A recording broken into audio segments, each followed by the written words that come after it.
Sabi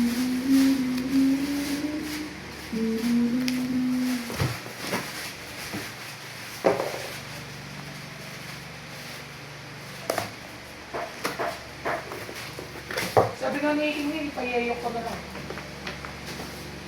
Panggilid ko. Pag na ako bumili lang. Sabay tayo, gusto mo, mamaya.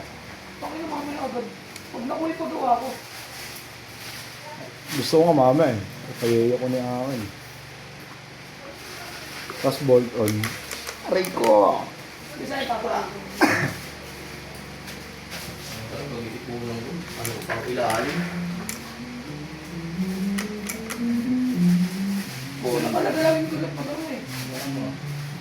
Kasi nga ano na, yung Conrad bearing ko, may alog na.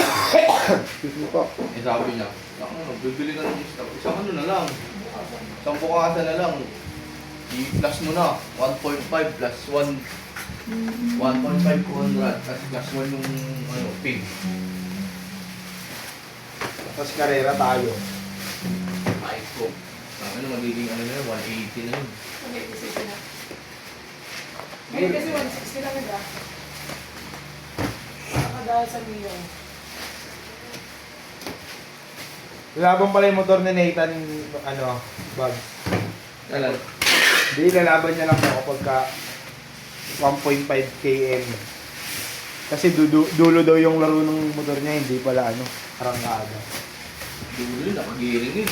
Oo, nakagiring. Kasi anong giring? 1640 ata. Ito ko na, sumisipol na yun. Pagduluan. Tapos stock center.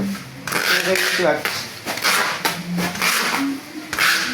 Sabi ko, hindi yung vibrate ng tan. Sobra to. Pero kagat naman agad yun. Oo, agad nga agad. Pero dudulo daw yun. Yun ang ano niya, yun yung pang ano niya sa pambaho. Di ba kayo ulit yelo? Ito kaga. Kahit ngayon, di ko mabot yung medyo dun. Kahit yung forward niya. Ako niya, kasi 4 yung jelly, di ako. Tsaka iba yung Novo. Mas manipis yung Novo. Nakakaba pa. Ano ko, aero pala. Ang haba pa nung... Pinalitan naman nga niya ng pumps eh.